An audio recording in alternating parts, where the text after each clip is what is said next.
It's good to see everyone's little avatars or their video screens up. Hi, Dr. Parker. Good to see you. Thank you. This is our penultimate Tuesday as part of our Tech Tuesday series. And this is a repeat session on YouTube. And some of you were here for that one initial Tuesday. So I just want to say that a lot of the content is going to be similar. There's some other things. There's some things that Jake's going to show you today that we were trying to do last time, and he'll be able to simulate and show you. But we're so glad that you can be here today and join us.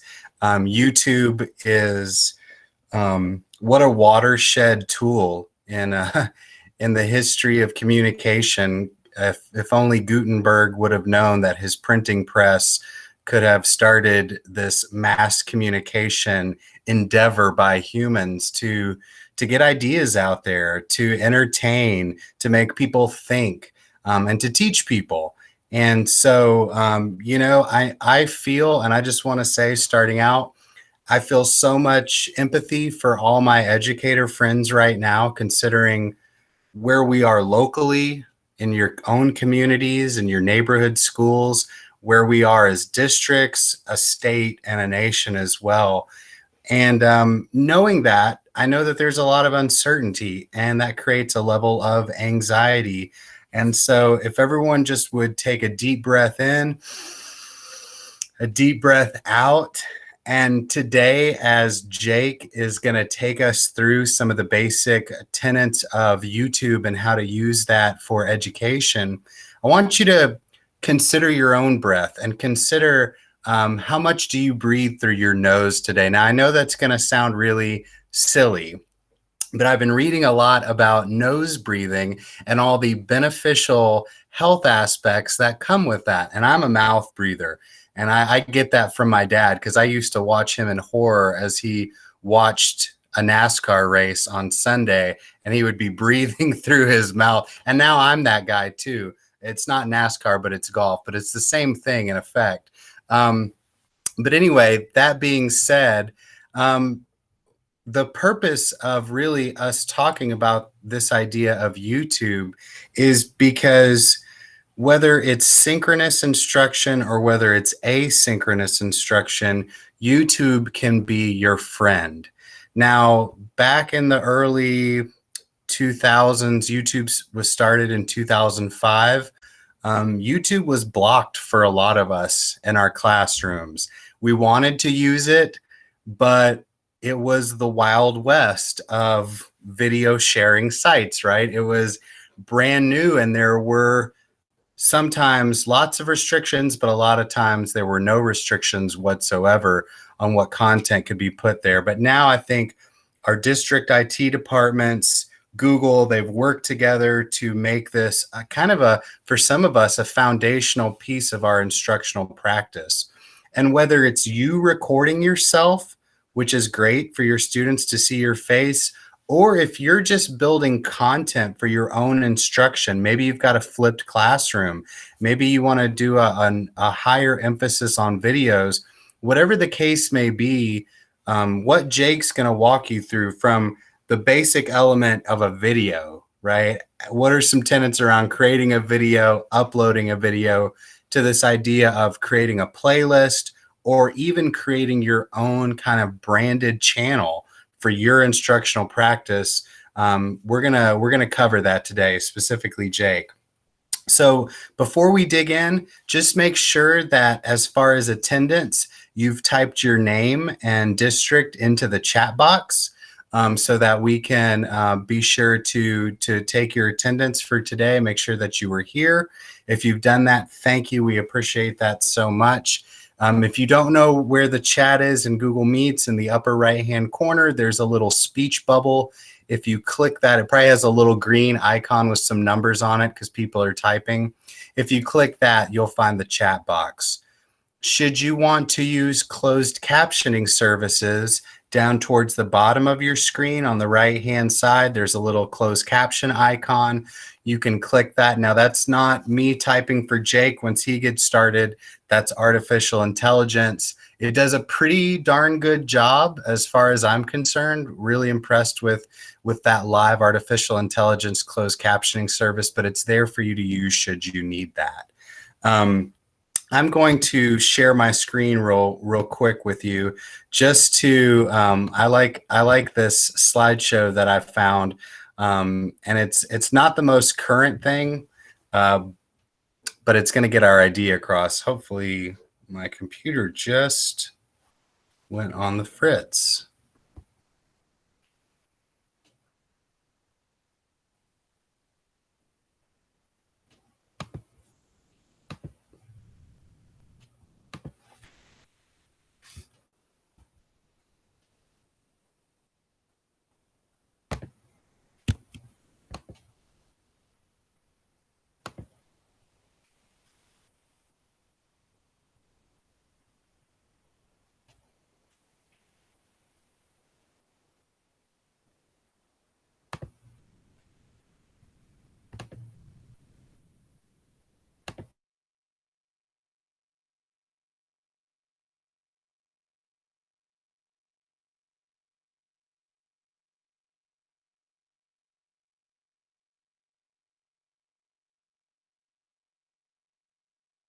So sorry about that. We're gonna take two on that. That was one for the blooper reel. So let's try this again. Okay, now you should be able to see my screen. This is just some fun facts that I like to that are just kind of mind-boggling when you think about it. Some facts about YouTube. Like I said, YouTube was created in 2005. It was shortly thereafter bought by Google. I'm pretty sure Yahoo had their chance to buy YouTube, but they passed it up for some reason, and now Yahoo is mainly more famous for the cowboy saying than an actual web presence. No offense, I still have a Yahoo email account that I check every once in a while. But there are over 1 billion users of the YouTube platform. That's pretty incredible to think that 1 out of 7, 1 billion hours of videos are watched on YouTube every day. They do have hundreds of millions of accounts that are on YouTube and subscribers to their other services. But 1 billion hours of video are watched every day on YouTube. That is a billion with a B. Every minute, more than 500 hours of video are uploaded to YouTube. This was in late 2019. And I think just with the fact that any device that you buy now can either connect to YouTube or it already comes with a YouTube app loaded on there, it's probably increased heavily, especially during the time of social distancing. Content is just skyrocketing as far as how much is being uploaded. There are over 2 billion users on the app. So like I was saying earlier, almost 1/3, a little less than 1/3 of people on Earth are there. The first YouTube video was uploaded in 2005. You can still go and find it. This picture is one of the founders of YouTube in front of the elephant exhibit at the San Diego Zoo. And it's just a really short little 20-second video, but it was their proof of concept that would eventually turn them into billionaires and create this phenomenon of YouTube. It was also founded by 3 former employees of PayPal, who went on to do incredible things. And we all remember Gangnam Style, right? When that was a thing, it actually broke the view counter on YouTube because so many people ended up viewing that video. So they're always adding more and more to it. I'm really impressed by closed captioning services as far as accessibility for those who need that accommodation. It's just a wonderful tool. And like I showed you, if you were a part of the original kind of Google Apps conversation that we had at the beginning of the summer, if you ever want to go to your activity controls, so if you have a Gmail account or your school email is connected to the Google suite of products or the Google apps, you can always go to myactivity.google.com and actually kind of see what your web presence looks like. The more videos you watch on YouTube, the more the algorithm shapes suggestions and ideas for future videos for you. So if you were to go to my YouTube right now, you'd see a lot of like comic book stuff, Walt Disney World stuff, Conan O'Brien, Hamilton, things like that, things that I'm into, because I've watched hours and hours of videos knowing that it was collecting my data, but also knowing that for the experience that I want when I go to YouTube, it's tailor-made for me at this point, basically. Now, of course, I can search and find anything that's searchable on the site in and of itself. But if you wanted to, you could go to your specific activity controls under your account and look for YouTube. And you can either set it to collect your history and searches, or you can decide to turn that off. Now, take that and do with that what you will. I just always like to make people aware and know that this option is out there. If you don't want to be tracked, if you don't want to have a filter bubble created in your apps, you can actually turn that off or manage it. There's even a way now to set an auto delete. So it deletes your history. Like you can set it for anything that I haven't watched in 18 months, automatically gets deleted from my history. But you really don't have to do anything with this. I just wanted to show you that it was there. So with that being said, I'm now going to turn it over to Jake, but just a couple more things before we get started. Number one, because a lot of you were in the first session, if you have a specific question, maybe you've gone back and tried something. So maybe Jake is going to teach us about playlists, and you actually have a question about playlists. Please feel free to type a question into the chat box, or you can turn on your microphone and just interrupt away. We want this to be interactive. We want this to be purposeful for you. I'll be moderating the chat, so I may occasionally stop Jake, or Jake may pause to go read the chat comments. But also, if you're in the chat and you can help someone else out, please feel free to help a fellow educator out with some advice or some tech tips as we end up doing that. So with that being said, I'm now going to turn it over to the YouTube master, and he is going to take it away. So Jake, go for it. I don't know about YouTube master. If you've the many of you that have been in a lot of these sessions with me, and like Adam was saying, this is kind of, we're getting to an end here of the Tech Tuesdays. It's going to be weird when a Tuesday rolls around and I don't get to hang out with our like core Tech Tuesday crowd like we have this summer. It's been great. But like I've said in almost all of them, I'm not a tech guru necessarily. I'm just a lover and a consumer of technology. I use YouTube a lot in the classroom. I have a personal YouTube account where my kids like to make videos and pretend that they're famous YouTube vloggers. But we're gonna walk through a couple things just real quick to recap for you some of the things that we talked about last time. If you were here last time, or if you were not here last time, some of the things that we talked about that we're going to be looking at today. So I'm going to go ahead and share my screen, and hopefully you're seeing this. Might be the wrong one there.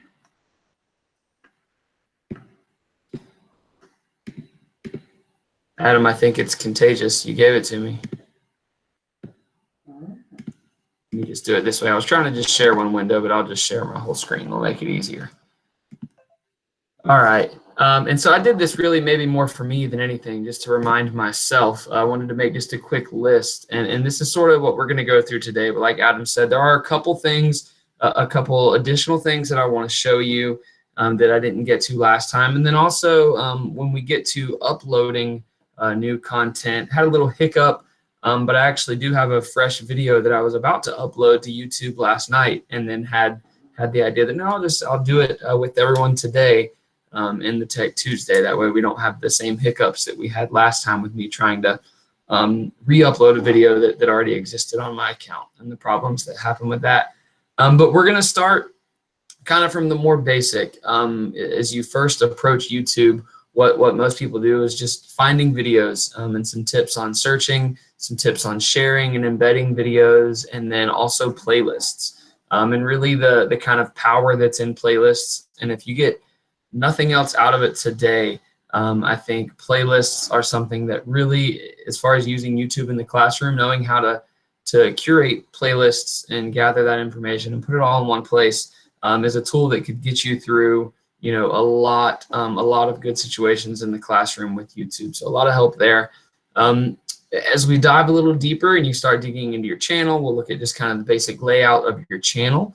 If you choose to use your YouTube channel as a platform or a medium in your classroom, some different things that you can do to make it easier for students and for students to interact with the content that you're either creating or the content that you are finding and interacting with yourself. We're going to look a little bit more at some of the settings than we did last time.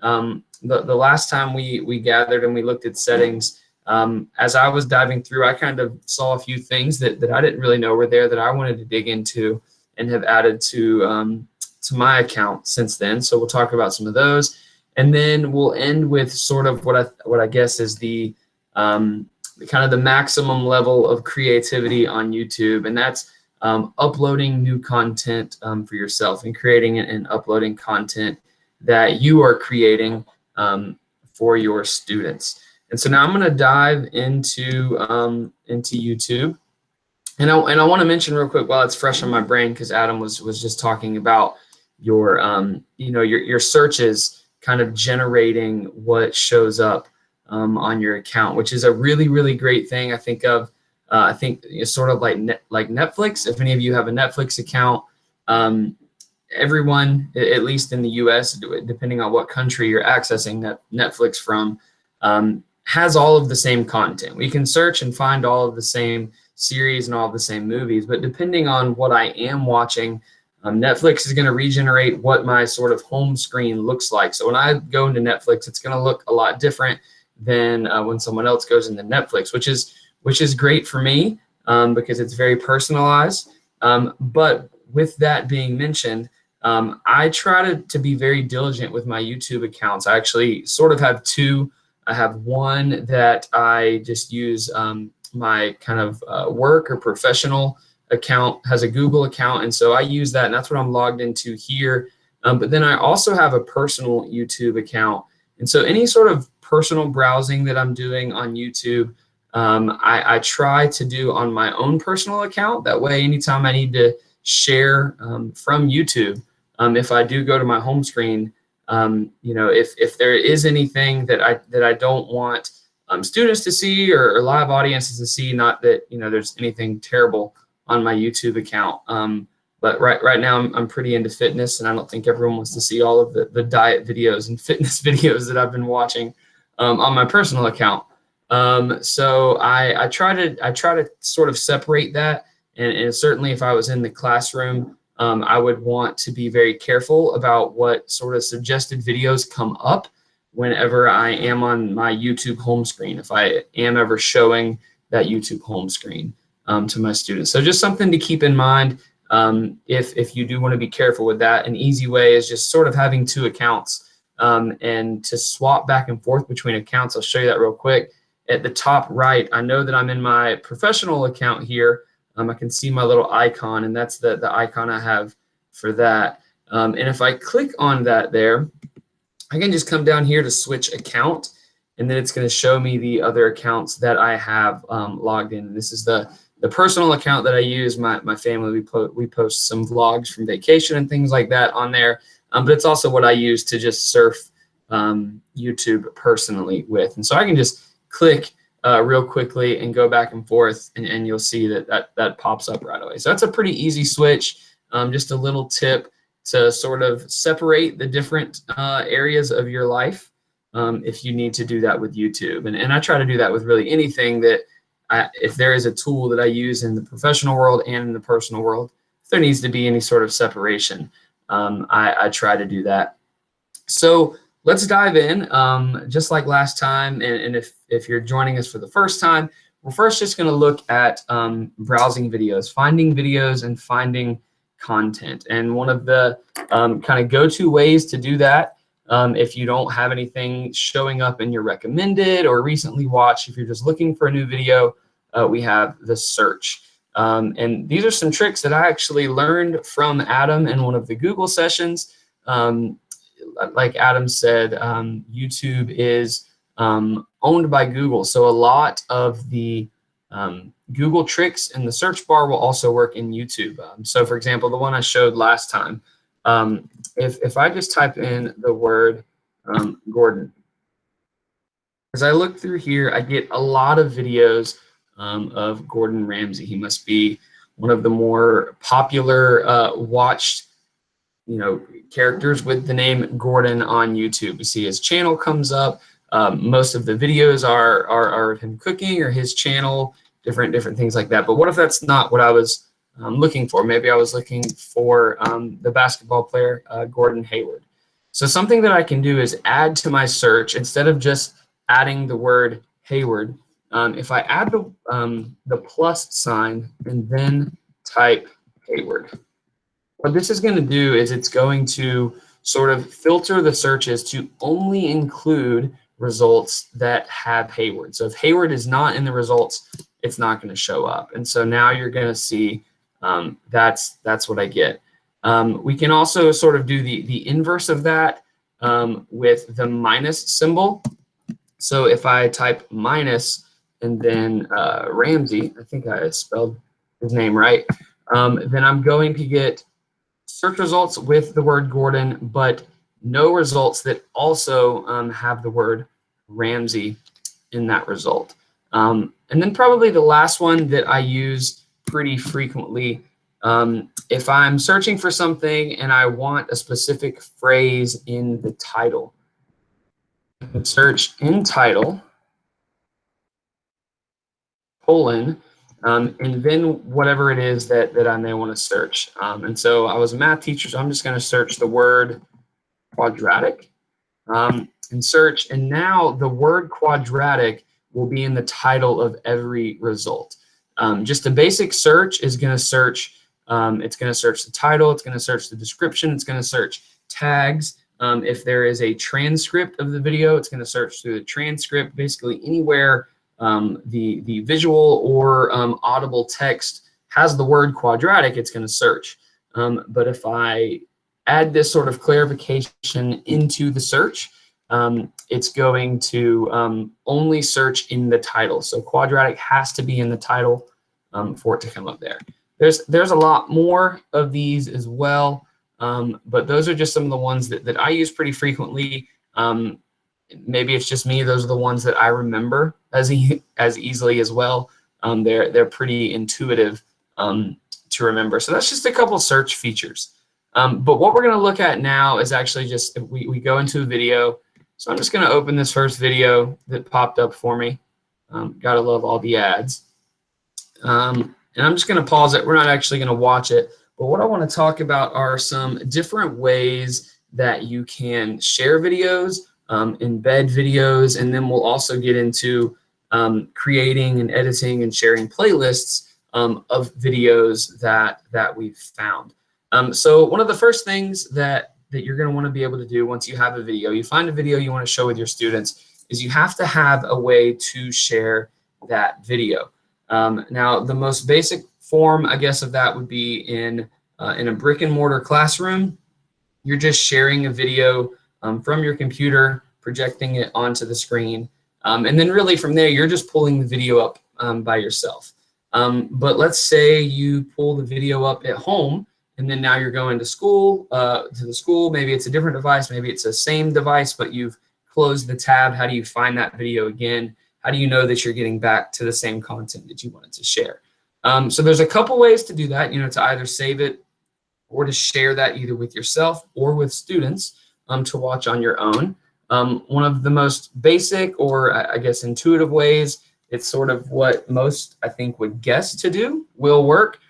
You can just copy the URL. If you click the URL and copy that URL, that will take you, even if you're signed into your own account, it's not going to change the URL of the video. If I just paste in that link that I just copied, see that it will take me straight to that video. So that's the first way to share. There is more than one. You'll notice underneath the video, there's this little arrow. This is sort of the universal share symbol, really on any tool that you're using. If you see this or something similar to this icon right here, this is share. So if we click this, it's going to give us a few different ways to share. Let me zoom out, make that look a little better. It's going to give us a few ways to share. So it's going to give me the URL again. This URL is a little bit shorter than the URL that you would copy from here, but it will work as well. And then depending on how you're sharing, if you're using some form of social media, if that's something you are allowed to do in your district or not allowed to do in your district, you can get a direct link to share to different forms of social media. You can get an embed code if you're going to embed it onto a website you're creating, or even into some sort of LMS like Canvas. But I will say in Canvas, I wouldn't suggest doing it this way. Canvas actually has an add-on in their rich text editor where you can search right within Canvas, and Canvas will do all that work for you. All you have to do is search for the video in Canvas, and it's going to do that for you. But if you do want that code, the embed code, here's where you can get that. And again, it also does just have the URL. We can also left click on the video, or control click, command click, if you're using a Mac like trackpad or magic pad, 2 fingers to click on it, whatever the standard like alternate click would be on your device, directly on the video, and you'll see we can copy the video URL or copy the embed code straight from here. So lots of options. YouTube is not trying to hide this from us. They make it very easy, lots of different ways. So whichever one of those you kind of latch onto and use is perfect. And to be honest, I don't think there's one that I do more than the other. I think maybe depending on my purpose, I have different habits. I don't know why. But something else you'll see here, and there's a few ways to do this as well. This option says copy video URL at current time. And this is a really great one. This video here is a little shorter. It's only 5 minutes, but some videos can get sort of lengthy. And even 5 minutes, depending on the setting and the use in my classroom, might be too long. And so let's say this is just totally arbitrary. I just clicked a random spot in the video. The real content that I want my students to see, I'm assuming here, I love the scatter plot there that she's about to make. I can just tell from the pictures. Let's say that that's what I want to share with my students, and I'm going to just, she'll set it up, and then I'm going to use it in context for a different reason in my class. So I really only need to start at 1:37. So if I, again, right click on the video from here, copy video link at URL, it's now copied a link to my clipboard that I can paste in somewhere. You'll see that this video, after it plays this ad, is going to start at 1 minute, I think it was 37 seconds. And so it's just an easy way to get to a specific point in the video rather than having to scrub through or find exactly where we are trying to get. Now, there's a couple other ways to do that as well, so I'll show you those, and then whichever one you sort of remember and latch onto is totally okay. So we can also, again, down at the share button, start at, and you'll notice it's going to automatically set this time to wherever the video is when I've paused it and clicked share. So as long as I check this box, you'll notice, if you'll kind of pay attention to the URL here, as I click and unclick that box, it's adding something. So it's changing the URL for me. So now I have a URL that's going to start at 1:37. I just accidentally changed video there, but that's okay. So let's say you're more into doing things manually. You like sort of the intricate ways of doing things online. There is a way you can actually just edit the URL on your own. And this is how I actually did it for a long time until someone taught me those other two tricks that I just showed you. If you go into the URL, and this is something that, you know, if you want to do it this way, I would suggest writing it down. It's one of those things until you do it enough to memorize it. You don't, you know, there's a couple keystrokes to remember here. So I'm going to type and equals and then my time signature. So let's say it was 2 minutes, 46 seconds. So I'm going to say 2M for 2 minutes and 46 S for seconds, and then copy the link after I've added that little signature at the end. And so now you'll see if I paste that link in, I'm going to get another ad. But once I play past that, oh, it didn't seem to work. Must have typed that in wrong. And equals 2M 46 seconds. Maybe I didn't actually copy it. Let's see. Oh no, it looks like I did. Huh.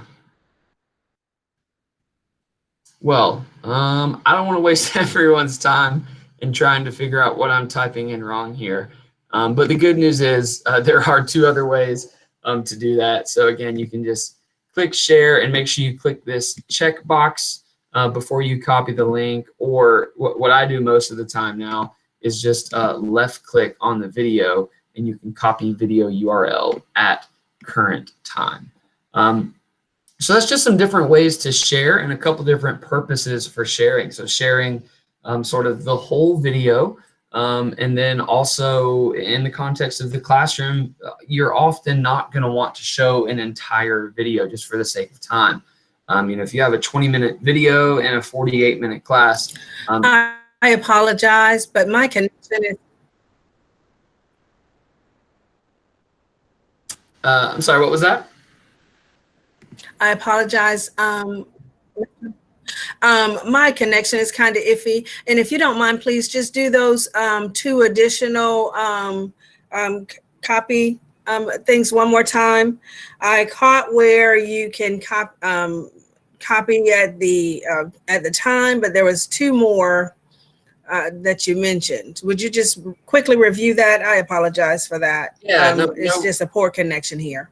Yeah, no problem. And they're really the same thing, just different ways of doing it. So you can right click on the video at a certain timestamp and you'll get the copy video URL at current time. And that's going to create a custom URL that once you paste it in is going to automatically start the video at that advanced position. Let's say in the class, I just needed to start the video there at 2 minutes, 52 seconds. And then the other way to do that was when you use the share underneath the video, the different options under share. If you just click the checkbox, you'll notice it says start at, and it's going to automatically put the timestamp here based on where the video is when I've paused it and clicked share. And so if I copy the link from here, we will get the same thing. And then the other way that I was showing you, And then the other way that I was showing was actually just custom changing the URL on your own. But I must be misremembering the way to do that because I tried it and it didn't work. So I'm just going to leave that be for now because I'm not sure what I was doing wrong. But it accomplishes the same goal. So really you'd be fine with the other two, and that's a method that I really don't even use anymore, which is I guess why I've forgotten the exact intricacies of that. While we're on the topic of share here, a couple buttons that are next to it. So Adam talked and I also talked a little bit about the algorithm of YouTube and how it will adjust what it's recommending to you based on videos you've watched. And there's lots of other things that go into that. So how long do you watch a video? Do you watch it for the duration, or do you just watch 30 seconds and then turn it off? And then also a big piece of that is what channels are you subscribed to? So if there's a channel that's putting out a lot of content you like and you know it's beneficial for you and your students, right here you'll see where you can subscribe to that channel. So subscribe to that channel. Not only is it going to update you when that channel has new videos or new things out, but it's also going to help YouTube suggest to you more content that's going to be helpful to you. And then also liking and disliking. I try not to dislike things. I don't like to be negative, but if there's a video that I watch and it's something I watch all the way through and I enjoyed, I try to be really intentional about liking that video. Not only does it help that channel out, which in turn is going to help them produce more content that I'm going to consume for free, but it's also going to help YouTube decide what videos to keep recommending to me.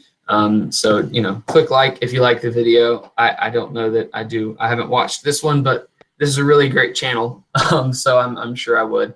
But again, it just kind of helps YouTube suggest more things to you that fit the sort of vibe and feel that you've been, just the content that you've been interacting with. And especially if you're doing it specifically for your classroom, it's going to make it easier for you as a teacher to find more content for your students. And then the last thing that we have down here, and this is where we're going to start getting into playlist, is the button that says save. And so when I click save here, this is going to give me a lot of options. These are all of the playlists that I have made. Some of these are playlists that I just made for the purpose of doing demonstrations like this. A playlist that everyone is going to have right away, and it's not one that you can, it's sort of an auto-generated playlist, is the watch later.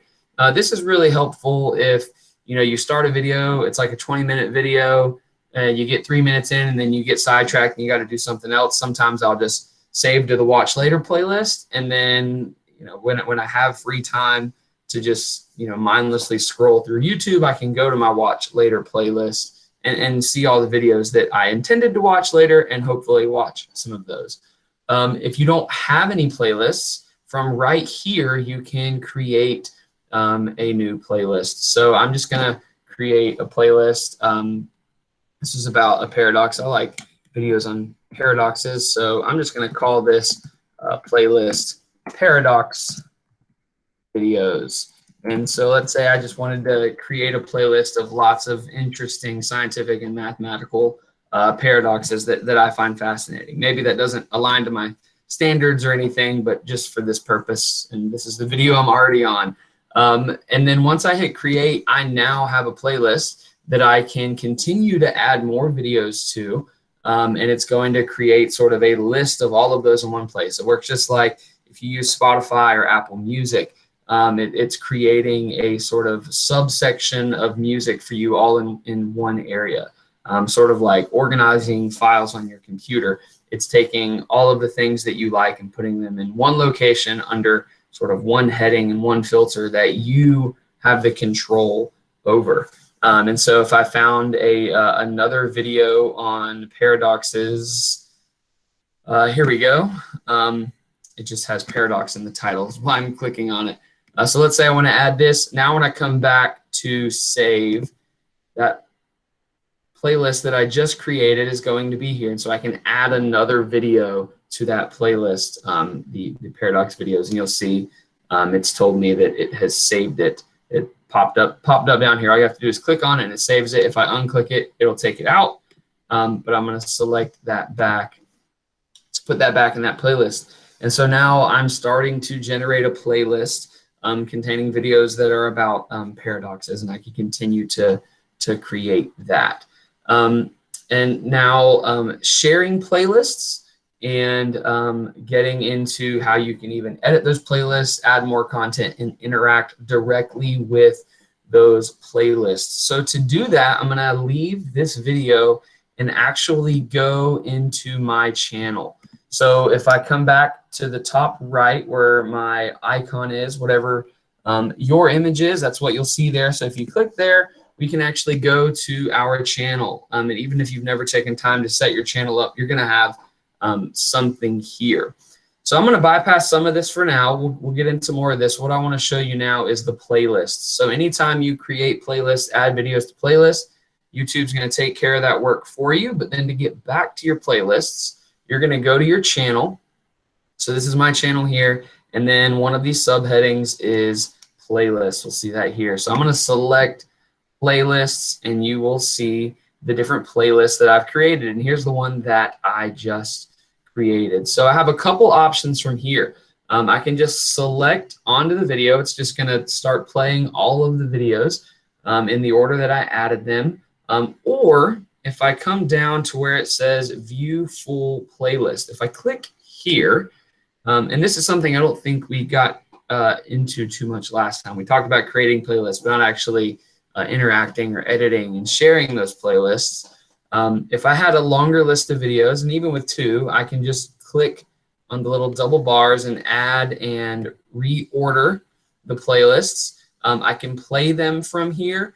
But then what I really like about this screen and actually going into the full playlist is if I'm creating something that I want to share with students, or I'm creating something that I want to share with my PLC. You know, as a former math teacher at a high school, I worked on say a bigger high school. For rural districts, it was a bigger high school. We had we had around 10 math teachers all together between all subjects. If there was something that I was creating that I wanted to share with everyone, I wanted everyone to see my playlist. You'll notice again, we have this little share icon. Anytime you see this, that means we can share something.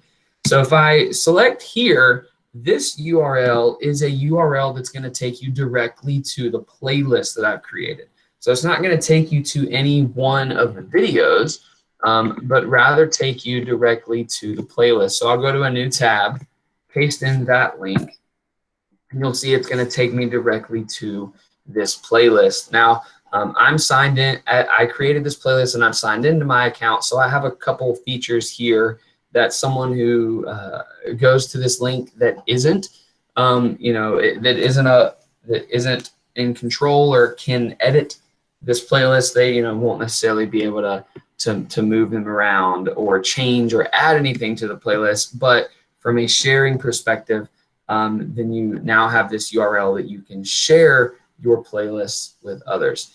We've got some more options here. I always like to click and see what my other options are. I can add more videos to this playlist. So if I click add videos, it's going to give me another search option. So I'm just going to search Paradox.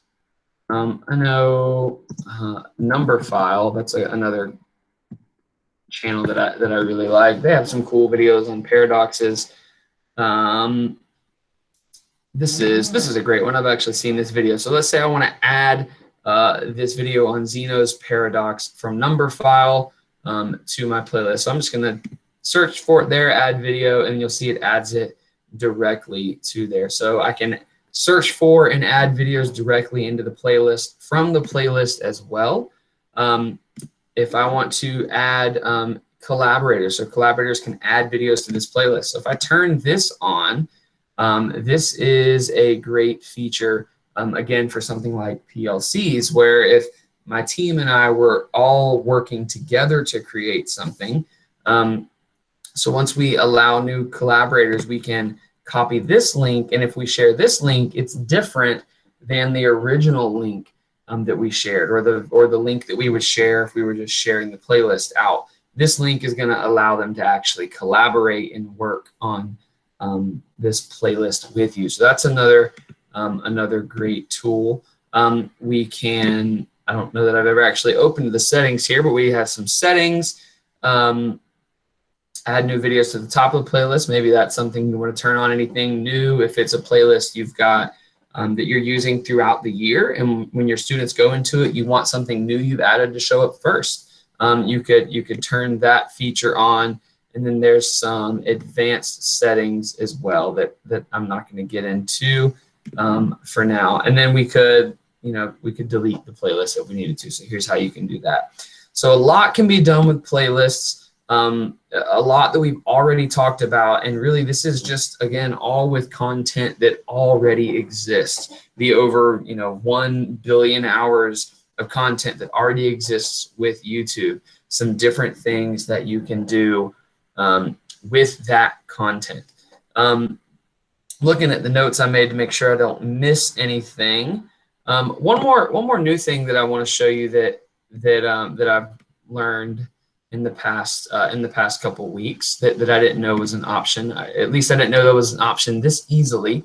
You can also, so YouTube, like Adam spoke of earlier and I talked about last time, does a pretty good job with sort of auto-generating closed captions. But it also, because it can auto-generate the closed captions, it's also going to generate a transcript, and you can access that full transcript as well. So for obvious accessibility reasons, maybe that's something you need. So I want to show you real quick how to access the transcript, and then I'll pause for a minute, see if we have any questions, and then we'll move into sort of the next piece of this dive back into YouTube. So down here again, we got 3 little bubbles. There's always more good stuff when you see that.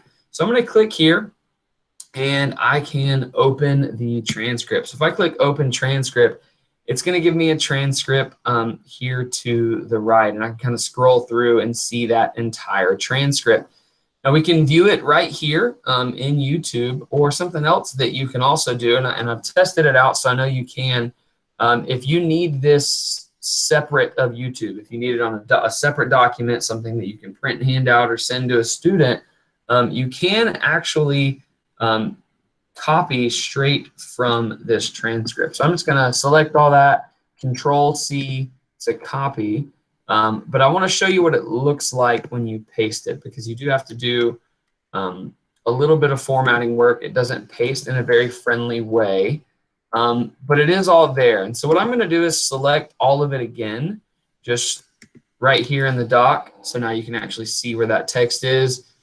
And then here's a little bonus tech trick for the day. If you didn't know this was here, I'm going to come up to Format and then clear all of the formatting. And so it's going to clear all the formatting that had been done to that text and sort of set it to the default Google Doc formatting. And so now I have a copy of this transcript. I could take out the timestamps and clean it up if I needed to. I could, with this, I would probably put it in 2 columns. If that may save a little paper and utilize the space that's available in a little better way. But now we have in text that we can access, use, edit, whatever we need to do, a copy of the transcript of any video that's on YouTube. Now, as a creator, you can turn this off. But the default is that the transcript is available. So if you run into a situation where you click on your little extra menu and you can't open the transcript, it's probably not you. It's just that creator has turned that option off. But I don't know that I've ever seen that not there. And like I said, I only discovered this a couple weeks ago, so I've clicked occasionally. All the ones I've seen, the transcript is there. And again, I think that's just because the default is to provide the transcript. The creator who's uploading the content has to actually take an extra step to turn that off. So that's a lot on interacting with, creating, sharing, and embedding content that already exists on YouTube. And so I'm going to pause for a second in case anyone needs to speak up. Feel free if you're returning and you've done some of this on your own and you want to share, this would be a great time to share or to ask any questions. So feel free to use the chat or just unmute your microphone is another way that you can do that.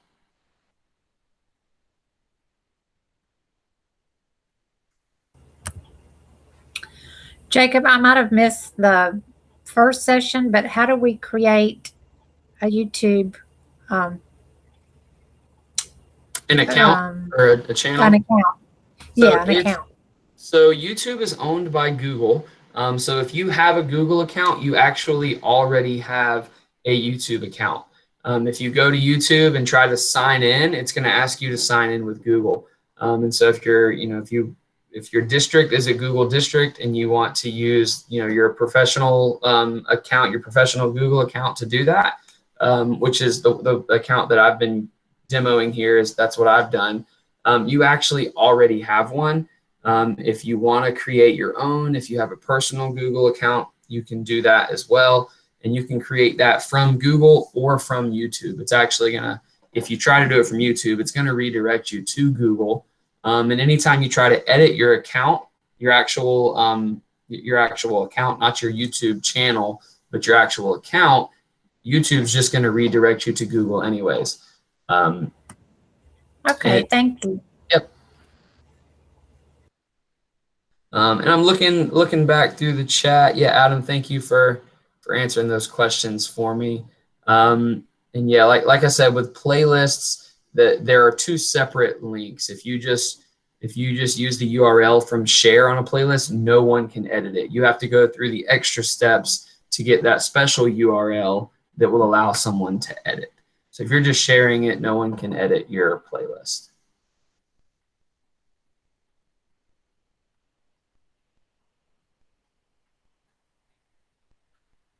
All right, so again, feel free anytime to unmute and ask questions. I appreciate those of you that have done so already.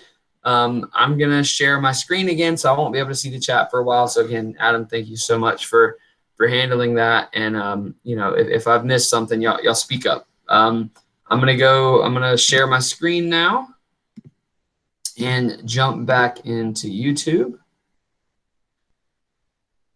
And we're gonna look at your channel and some different things you can do to edit your channel. So to actually get to my channel, again, I'm gonna come up here to my little account icon. I'm gonna use that to navigate a lot, so it's a good place to remember. And then just click on my channel. And so this is something that you could use in your classroom as sort of a landing page or a medium for students to interact with. And you can sort of edit what shows up on your channel. So I'm gonna just click right here where we see customize channel and dive into a little bit of the editing that we can do.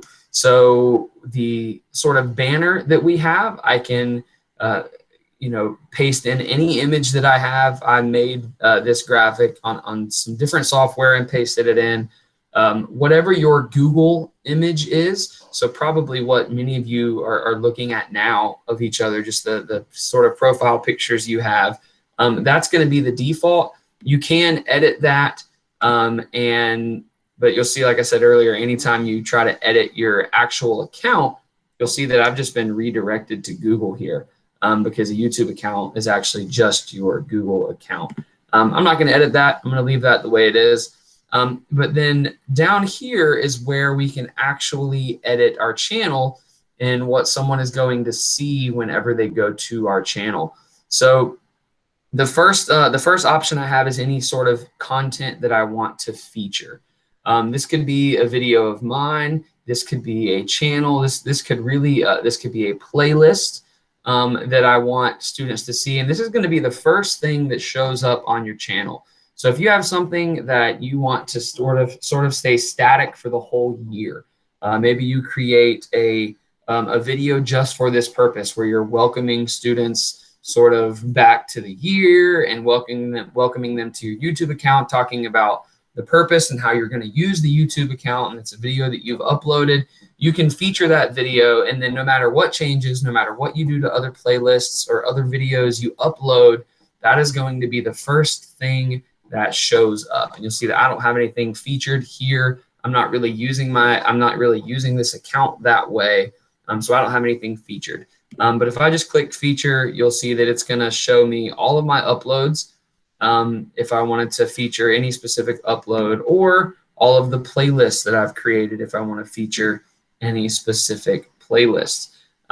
If I want to feature any channels, maybe there's a channel that really lines up with things that we talk about in my class and I want my students, I want to sort of highlight that for students, I can add different channels that I want to feature. I can edit here the uploads of my own that are showing. just on sort of the main home page. You notice there's some different tabs, and we can make edits on each of those tabs. And then I can also edit the playlists that are showing up.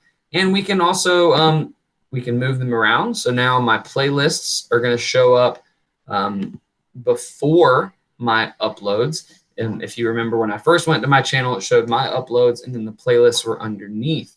But now if I go to my channel, and I'll leave it this way for now so you can see that, and then I'll change it back later. The playlists are going to be above the uploads. And so that's sort of, I'm not going to dive into the other tabs here, but just really on the home, if you want to sort of edit your channel and the basic layout of your channel, and what students see when they go to your channel, that's where you'll do that. And that's just under customize channel. You can copy this URL and share this URL with students just like you would share a video URL. And that is a way that you can share your entire channel, not just a specific video or a specific playlist that you have found or created, but you can share sort of your entire channel and all of the content that you've been interacting with or want students to interact with. The next tab over on your channel is your videos. And so this is going to be all of the videos for you, all of the videos that you have uploaded. And for anyone who is not you, all of the videos that you have uploaded and made public. When we get into uploading videos, we're going to talk about some different levels of listings for videos. And you'll notice like these two videos here show unlisted. We'll get into what that means and how you can do that later. The rest of them, you don't see that. These are public videos that I've posted to my account. So I see those. Anyone else that's not me would also see those. We have the playlist tab, which we talked about earlier. Here's where we can look at our playlists. These are all of the channels that I subscribe to. I see these because I'm logged into this account, but anyone else, because I haven't actually featured any of these other channels on, like in the customized channel that I showed you. If you were to go to my channel, you would not see these. But for myself, this is great because I can go to my channel and then click on other channels that I subscribe to as a way to get directly to channels that I like to follow and interact with their content. And there's an about section. You can edit some of this, but again, I'm pretty sure most of this just comes directly from whatever you may have in your Google. And then if you, depending on how your account is set up, this could be a place where you and other YouTube users' accounts, or in many cases students, if you're using it for that, can sort of interact.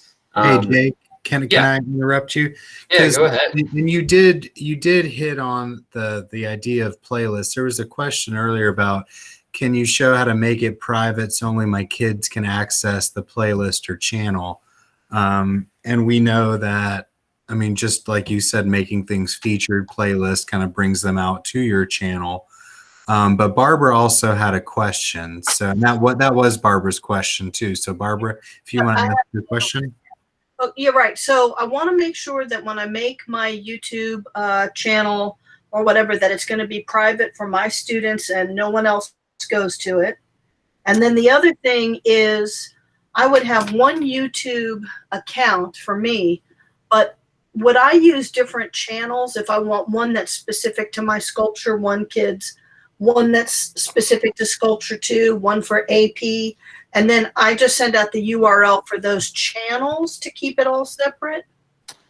That is totally up to you.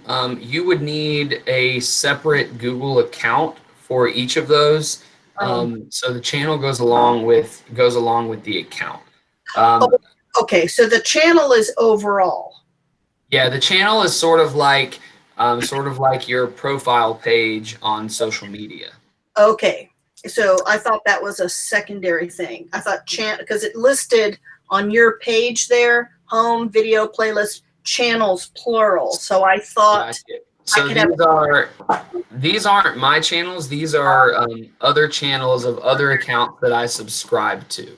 So it's sort of like on Facebook, home is my profile, and then channels would be like my friends. Right. And these are all my friends on YouTube. So there's it's, really yeah, go ahead. So there's really not a way without making separate accounts for me to customize or separate what's going on there. I mean, I could send a URL to a specific video to different levels of kids, I guess. Yeah, so if it's videos that you're not creating, if it's videos that already exist, I think the easiest way to do that would just be to have separate playlists. And that may be just one playlist for each class, or it could be a playlist for each class and each unit within that class. You could, you can have really, I'm sure there is a limit, but I would imagine it's a very large number for how many playlists that you can have. If it's videos that you are creating yourself, you could also just do the same thing. You could add those to playlists and then share the playlists. So back in where you customize your channel, you can sort of create some sort of like subcategories of your videos and put different videos into different sections. But if you're going to have, I think probably the easiest way to do it, especially if you're going to have videos that are videos that aren't yours, or if you're going to have a mixture of videos that aren't yours and videos that you are creating, to just use playlists and have separate playlists for separate needs. Yeah, Perfect. and that's the way that some of the larger content creators, they're almost like, when you think of channel, like think of NBC, and NBC has all this programming. You've got Dateline, you've got Jeopardy, you can name all this programming. They would create separate playlists where they send videos that they're uploading to. And by the way, you can have up to 200 playlists on your channel. So that is a very large number, Jake, like you were saying.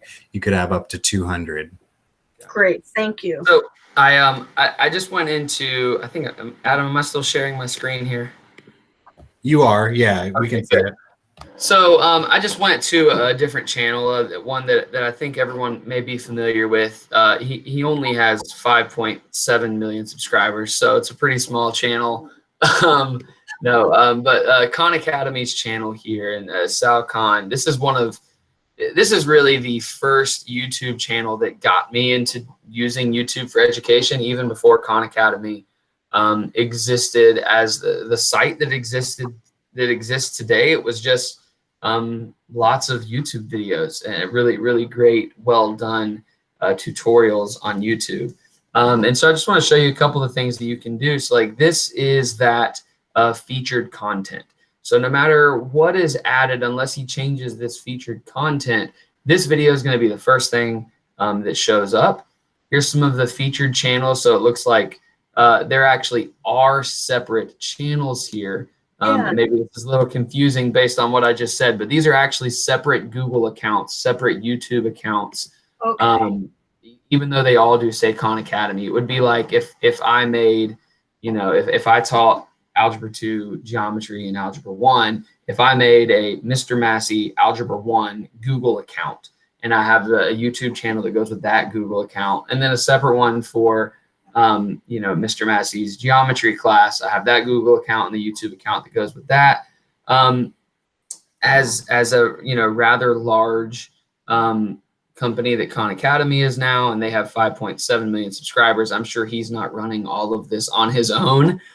So managing multiple YouTube accounts, is very different here than what we would do as educators. But you'll see, and then it's showing the different uploads. And then here's where you can set up of your own content, what I was saying, some sort of subcategories. So you'll see that, again, this is on his channel. We have this sort of subfolder of all of his videos that are related to math. And then a subfolder of all of his videos that are related to science and engineering, chemistry, biology. But again, you can only do this with videos that you have created. If it's going to be a combination of videos that are already created and your own, or if it's just videos that you've created, or just videos that others have created, then playlists is going to be the way to do that. Thank you. Yeah, no problem. So I'm going to head back to my channel here. Before I dive a little deeper into sort of the channel and customizing settings, things like that, are there any other questions on your channel, playlists, and sort of the purposes of that? I have a question, Jacob. All right, go ahead. And you might be covering this later, but like, say my team and I were going to collaborate and make a video about, the first month of school, and we were going to upload it to YouTube for our parents. Would we make the video and then we would each share it with each other to share with just our students? That's totally up. That would be totally up to you. Personally, just to keep it simple, I would just have one member of the team post it to their YouTube account, and then everyone can share it. Everyone can share from the one YouTube account. Okay, got it. Thanks. Let me dive just back into the chat, make sure I'm not missing anything before I go deeper.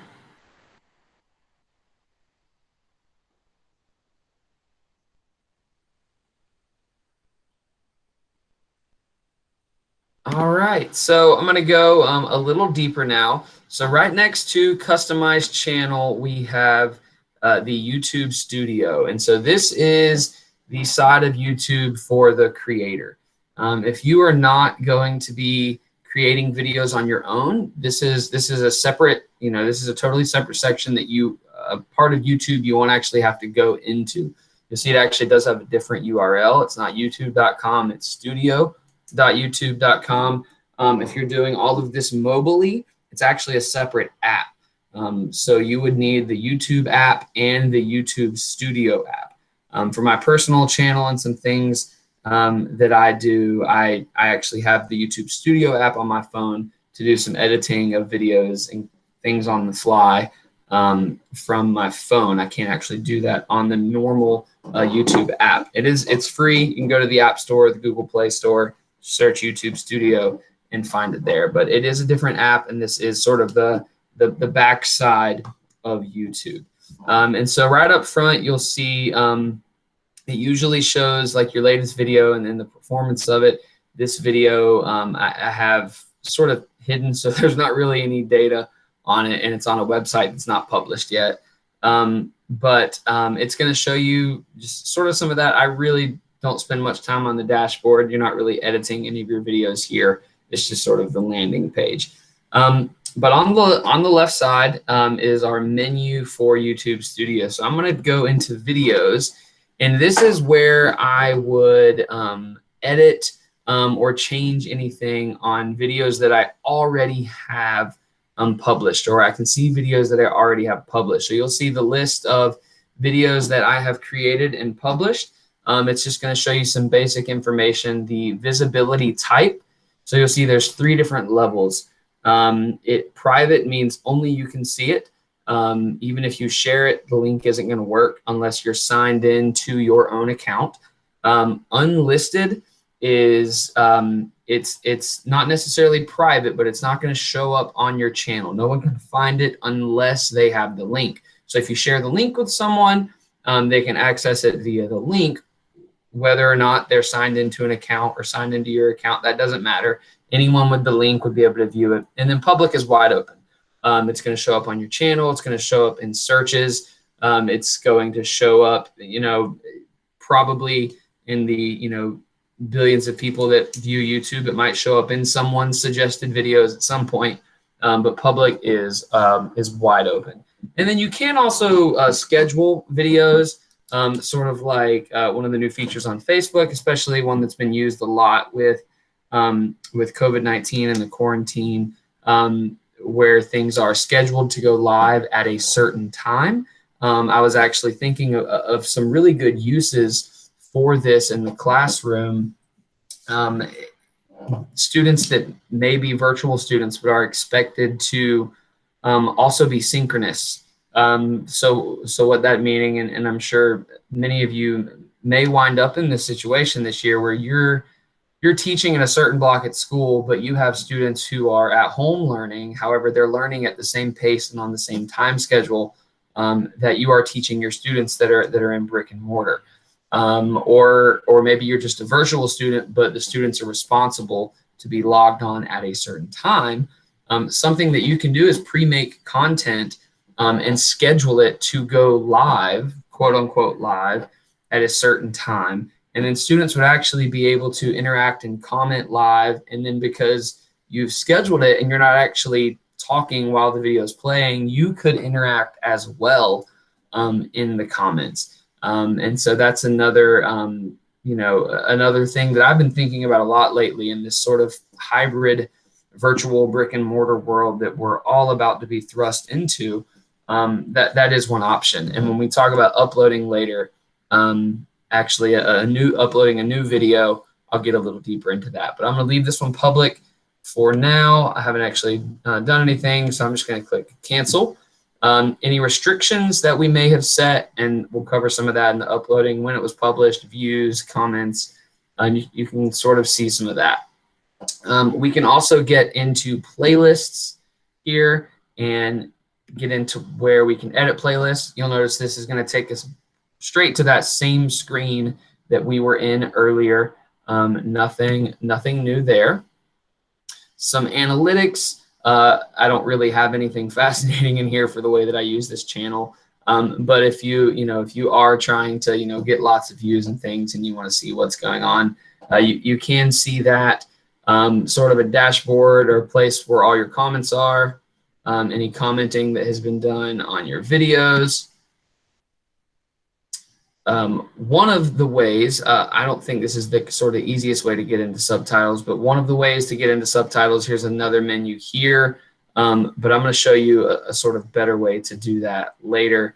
I think none of us are going to be monetizing our channel, so I'm going to skip over that for now. And then the audio library, this is something else new. I don't think we talked about last time that I've recently discovered that is, I think is fantastic. So on the audio library, we have, I don't know how many, but seemingly lots. I guess I could count and then just, see how many pages there are. But there's, I've got it filtered, showing me 100 per screen now. So there's at least 100, probably lots more. So lots of songs, and all of these are free for you to use in your videos. So if you're doing any sort of extra editing on your videos before you publish a video on your own, but you don't want to run into any issues with copyrights and things like that, you can come into this audio library, find a song that you like that you want to use in a video, download that track, and use that track in your video, and you're not going to run into any issues with copywriting in that video. Now, if you are using a song that is copyrighted, as long as you're not trying to monetize the video and make money off of it, it's really not a problem. YouTube actually has an algorithm that is going to sort of scan through your song. If it hears anything that's copyrighted, it's going to automatically add the copyright information and then tell you that, there's a copyright thing here. You won't be able to monetize this video. But I think for most of our purposes, that's not something we're going to have to worry about. But this is all just really good, like instrumental, calm stuff. Sometimes, depending on the content you're creating, it can really help just to kind of have something in the background. Takes your videos to the next level. And if you're not sure where to get free audio tracks to use, YouTube's got you covered. YouTube has a ton of it already there. And then the last thing we have, and we're going to dive into this a little bit as well, but I'm actually going to switch to my personal account because I've actually done a little bit of work in the settings on my personal account. And so I can show you some of that. on the settings. So all I did was switch account. Everything's still the same as far as what we're looking at. So when you go into settings, you'll see we have a few different menus here to dig through. So, you know, I'm not worried about this because I'm not monetizing this account. But at the channel, we get to set a few things. So some basic info, if you want any basic info. I need to add something here eventually. It will help if you're opening your account and you want it to be found by like searches and things. The more keywords you have places, the better chances are that you're going to trigger YouTube's algorithm and it's going to show up somewhere. Some advanced settings. And so this is something that you're all going to want to think about doing when you set up your YouTube account. And we talked about this a little bit last time from the upload standpoint, but you can also do this for your channel as a whole. And then what you decide here will then decide whether or not you even have to make a decision when you are uploading your videos. And so I've actually come in here and changed this since then. But I want to say 1998, I think it was late 90s, the Children's Online Privacy Protection Act went into effect. And a few years back, YouTube got into some hot water for violation of that. And so one of the things they did to try to help that is every video now and every channel has to decide whether or not that channel is made for kids. And that's actually going to trigger a lot of extra filters and a lot of extra things that go along with your video. And we talked about it a little bit last time. And so I did my research this time. I wanted to come prepared. And so I did find out a few things that I just want to sort of share with you. So just a couple things. If you set your content as made for kids, what does this mean for your channel? So a lot of things are going to be sort of turned off that are going to protect the kids that are watching the videos. So commenting will be turned off. Any personalized ads that creators may add will be turned, you know, you as the creator, you won't be able to add that. But again, if you're not worried about monetization, that's not an issue. Info cards or iCards, these are little embedded things that pop up on videos that you can hyperlink to other videos or other playlists, other information.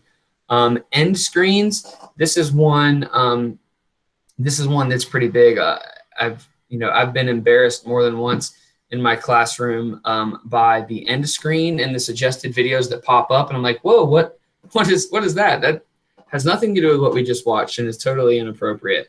So it's one of the ways they tried to stop that. And some other things. Here's an even larger list of some of the features. So autoplay, again, the cards, channel branding or watermarks. We'll talk about that in a minute. So I won't read through everything, but a lot of things are turned off there. And YouTube is actually taking this pretty seriously. I didn't realize that until I did some research after the last time that we met. And so if, again, this is sort of personal preference, sort of not. YouTube does have the ability, if you say that your video is not made for kids, but then YouTube thinks it is made for kids, YouTube does have the ability to change that. You can sort of request or plead your case to YouTube if you for some reason you do want the commenting. For example, the live thing that we talked about earlier where students could comment live and interact and you could be there interacting with them. That's a feature that you wouldn't be able to do if you said that your channel was set up for kids. So there are reasons and good arguments for both sides, whether you're going to establish your channel set for kids or not set for kids. You can also do this for every video. So if I select one of these, it's going to automatically do it for my entire channel as a whole in every video. That's going to be the automatic decision. Or I could say I want to review this setting for every video. For my private account or my not my professional account and what I'm using this for, I set it this way. I want some of those features turned on that are turned off when it's set up as made for kids. So I have it set that way. But it is certainly something to think about and to consider when you're setting up your account. And I know there was a lot of discussion about this last time, so I'm going to pause for a second just in case we need more discussion.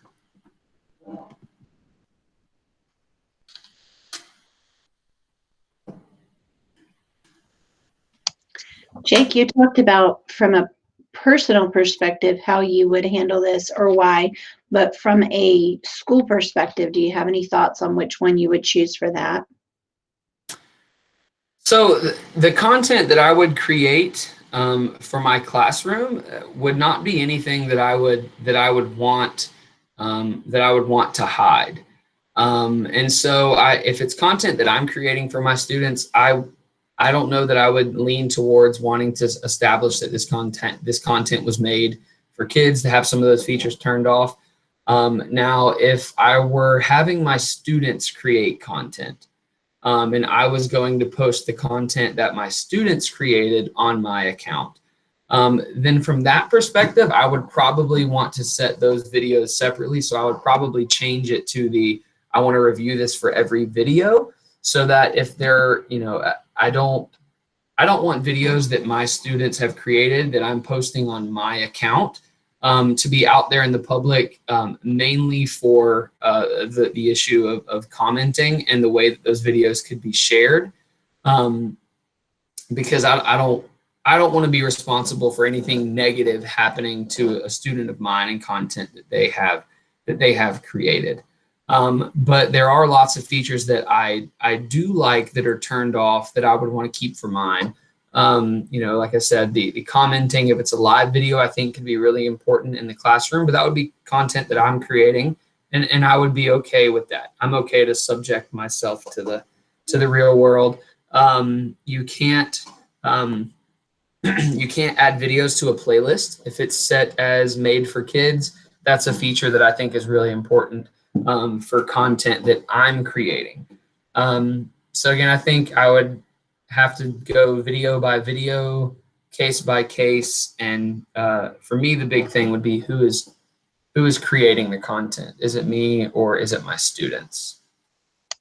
Okay, awesome, thanks.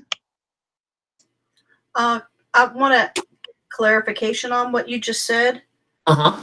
If I'm creating my own videos, like demos on how to do something, and I'm going to put them into playlists for my class, then they cannot be checked as for kids because they're going in my playlist. Yes, if you're going to be adding it to a playlist, you won't be able to do that if you make that selection. That's Okay. That's one of the features that gets turned off if it's selected as made for kids. And so it will automatically be not that it's not for kids. So comments would automatically be available. Yes, and there are some other, and I'll get into those features too. There are some other ways to sort of control comments. I know the internet is full of trolls, and the current climate that we're living in has really revealed just how bad that problem actually is. It only takes about 3 minutes on social media to see that. So I do get that commenting could be a real fear. But two things: there are some things that you can do to control commenting, even if it is available. You can delete comments if somebody comments on your channel it's not appropriate or something you don't like. You can delete those comments. And then also chances of a random person finding your channel. If you're just using it for you and for your students, and even if you're a secondary teacher and all 100 of your students subscribe to your account and you get a few thousand views throughout the year, that's really probably not going to be enough for your channel to start showing up on lots of other people's YouTube algorithms and showing up where a random person in a random state finds your video and decides to be a troll in the comment section. There is a chance that could happen. If it did, again, there are some other controls that you have over commenting further than just this. And you can always just delete comments as well. Is there a way for my channel to be where there's a password so my kids can go to the channel, but it's not open to the general public? I don't believe so. I've never seen that. Password I don't know that if anything, maybe, and Adam, speak up if you know. Definitely not password. Adam, do you know if there's a way to make your channel as a whole private, and you have to have, or maybe unlisted, and you would have to have a link to access the channel? Not that I'm aware of, although Barbara, back at your school site, is your district using anything like Google Classroom or Canvas? Google Classroom we are all using, and we're not using Canvas yet, but the plan is to transition to that next year. Okay, so then that's kind of a cool thing, because rather than pointing kids to YouTube and saying, you know, go here, with both Google Classroom and Canvas, you can embed a video in that platform itself. So YouTube is basically just like a repository or a hopper that you have. And instead of saying, all right, kids, let's go to YouTube, now let's go to my channel, now let's go here, you can actually just embed those videos in your learning management system. And then the kids are in their learning management system. They're not leaving to go to YouTube, and you're controlling on each day or by content or each period, this is what I want you to watch today, or however that works in your course. That's perfect. That actually solves like 3 different things that I was trying to wrap my head around. Yeah, just think about, we use the term like data warehouse a lot around here. YouTube is just like your warehouse, but if you've got something that students are already getting on and they have usernames and passwords, you can just embed it in there. And Jake, there was a question, Rhonda had a question, do you just embed it with the URL to your YouTube channel? Yeah, you can do that. You can embed the URL. Or Jake, do they have embed codes on the share? I can't remember. For the channel as a whole, there's not an embed code, but for the video itself, there is an embed code. When you click share, let's see, you just open a random video. All right, we're all going to get some Greg Doucette in our lives right now. So yeah, there's an embed code here. But depending on where you're embedding, it is often easier than just grabbing the embed code. If you're doing it into Canvas, Canvas, you can actually embed it like on your rich text editor. There's a YouTube option, and you'll search YouTube through Canvas, and Canvas will embed it. If it's any other Google app like Google Classroom or Google Site, it's the same thing. You actually don't need that embed code. And another kind of interesting way that you can do that, and all of the things that we're discussing now are one of the reasons that I created this resource and in the way I did, and it really has nothing to do with what we're talking about, other than I used YouTube to host all of my videos, but I'm not actually using YouTube as part of the interaction for this. So this is just a Google site that I made. But all on this Google site are different videos that I've embedded in that participants can interact with. So they never actually have to go directly to YouTube. They're watching the videos here on this site, and then also have some Google Forms with videos embedded into that as well. And so there's, on this website, I have an insane amount of hours of YouTube content, but you never actually have to go to YouTube to interact. And I have all of the videos, I have them all set as not made for kids in case there's any of the features that I want to use. However, I also have them all set to unlisted. So unless you actually have the link, or I've embedded it to something that you have the link to, you can't actually see the video. So unless I want someone to see these videos, I have to make that conscious decision myself to allow someone access separately than YouTube. They can see it. However, I do also still have them set up as not made for kids, so that all of the features that I may want to use are still there. So another workaround, and like Adam said, you can do that same thing with Canvas or with Google Classroom. I hope that clears it up, gives you some different options for how to not shut off all of your features, but still sort of protect your classroom community. All right, so there's a couple other sort of advanced settings. Display the number of people subscribe to my channel. You turn that on, you don't turn that on. I have it turned off on this channel. I only have 11 subscribers, I think, and I don't want anyone to make the decision to not watch my videos because I have such a low number of subscribers, I guess, so I have that turned off. But you can make that decision on your own. Branding, this is something that I've recently discovered that's pretty cool. I think branding is really important. I wish I would have known about this prior to making the tons of videos that I made for the previous resource that I just showed you, because I actually, in every single one of those videos, and I don't even want to count how many there were, edited in Nefec's logo separately on every single video and had to drag it, and I wrote down, you know, the pixel size and the location on the screen so that it would be consistent from one video to the other. Super tedious. I don't want to think about how many hours I spent doing that. But here I can actually, I've already got one set up, but if you don't, it will give you an option right here to add one. So you can add a logo, like a personal logo or a school logo, and it's going to put a tiny little watermark of the logo of the branding that you want on every single video that you post. You do this once and then it's done. You never have to do it again. Every video you post, it's going to be there, unless this goes back to what we just talked about. This is also one of the features that's turned off if you do the not for kids. But if you do the yes, it's for kids. If you choose no, it's not for kids, and this will be on every video that you post that way. And it's pretty cool. It just adds like a little branding flair.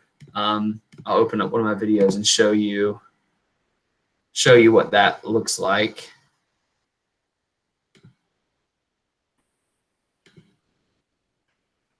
So you'll see here at the bottom of the video is this little branded watermark, and that's not actually in the video. It's not something I added. You can actually see it move if I change, if I change where my cursor is. So that's a pretty cool little branding thing if that's something that's important to you. I think branding is important.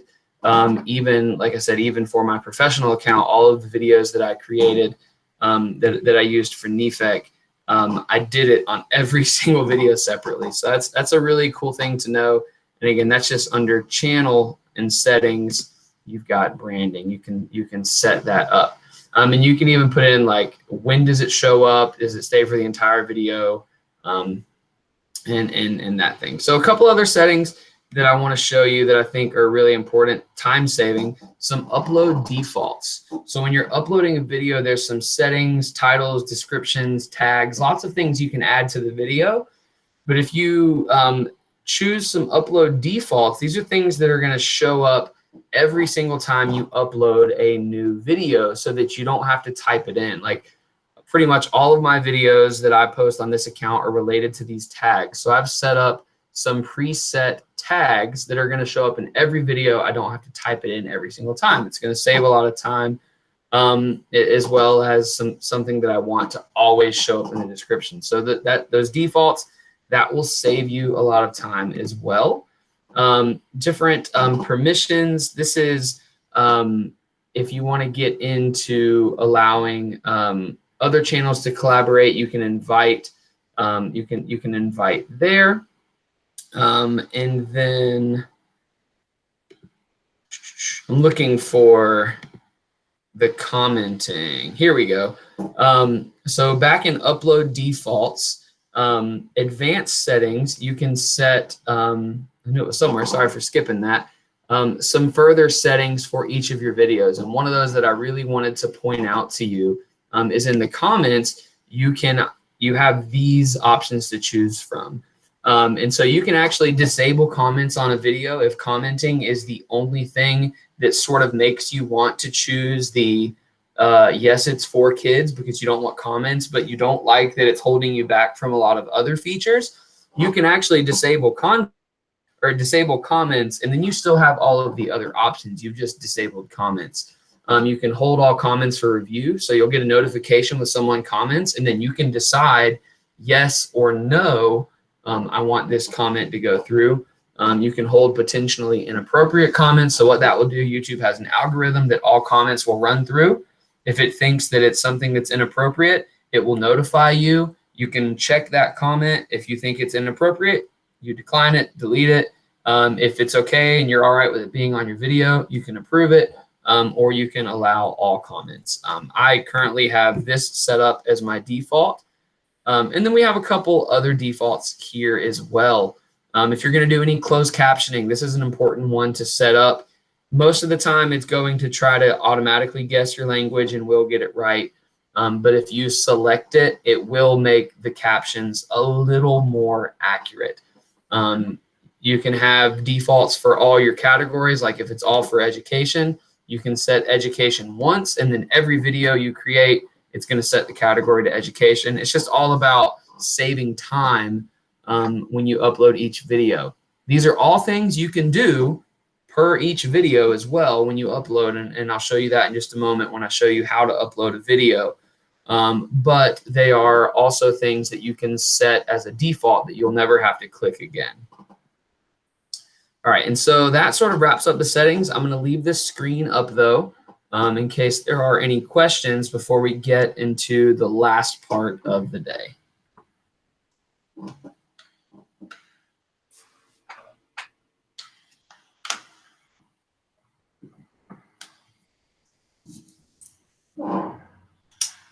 All right, I guess I did a better job explaining it this time because I remember there being more questions last time. So what I'm going to do now, and this is what I tried to show you last time, but I didn't really have a video prepared to upload, and I tried and it didn't work. But I actually do have a new video for this channel that I went to upload last night and thought kind of halfway through the process, oh, I could do this tomorrow. That way I can actually get all the way through the menu and show everyone today what we can do. So there's a couple ways you can add videos. You can do it from YouTube Studio. You'll see right here this little video sign that says create. But I can also do it just from my channel. So if I go back to, or actually just from youtube.com, I don't actually have to be in YouTube Studio. We'll see this icon up here. It's the same thing. So you don't actually have to be in YouTube Studio to get to this. It will redirect you to YouTube Studio if you click there, but you don't have to start in YouTube Studio. So create, I can either go live or upload a video. So I'm going to upload a video, and now I'm going to select the file. And so here is the video that I'm going to upload. And then I've given it a title, a description. I've actually got some more information that I want to post in. So you guys get to see me work on my personal channel here. So I'm going to post in that description that I set up earlier. You can type in, whatever that description may be. We can choose a thumbnail. It's going to auto-generate some different shots from the video, and I can click what I want that to be. Or what I think is the better option and makes your product look a little better is to pre-plan what your thumbnail is going to be and actually have an image set up for your thumbnail. You could just, it could be just text. It could be a picture that you've taken. It could be text over a picture. Any sort of image that you have. It can be a PNG, JPEG. It's pretty flexible. You can upload as a separate thumbnail. So I actually have a separate thumbnail that I've planned for this. So I'm going to upload that thumbnail just by clicking upload thumbnail and then go to where I saved it. I just saved it on my desktop. Here it is. And so I've got that thumbnail now. I don't need to worry about waiting on other images to upload. You can also do this after the fact, but I like to do it all at once and then I don't have to worry about it. I can automatically add it to a playlist. If I want to automatically add it to a playlist, you'll see here, I don't have to choose because I have it set this as the default. Now I can change it.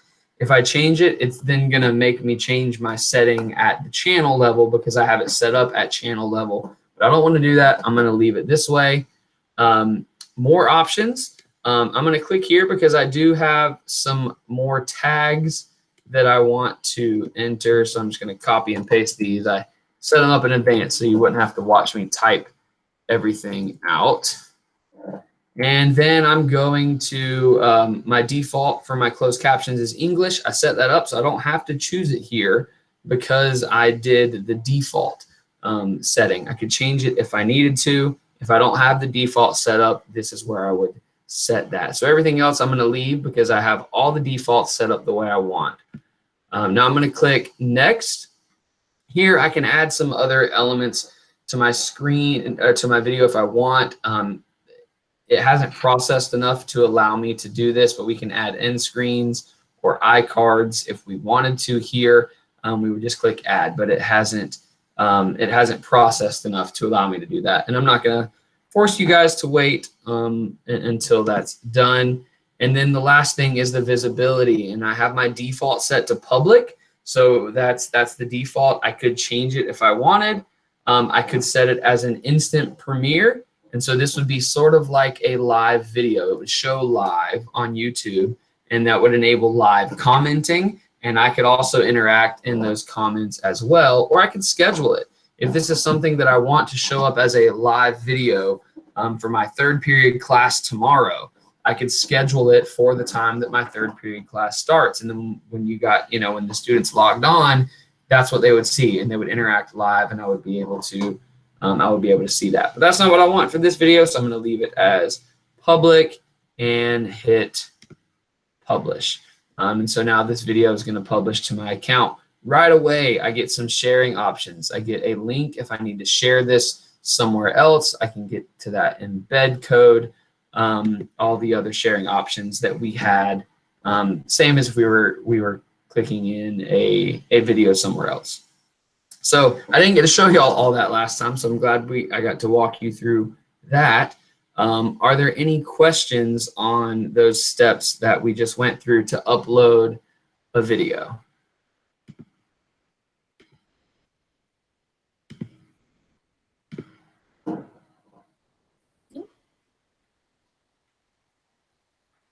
Awesome. I always just assume, it's my optimism, I think, that I must have done a good job explaining it if there's not any questions.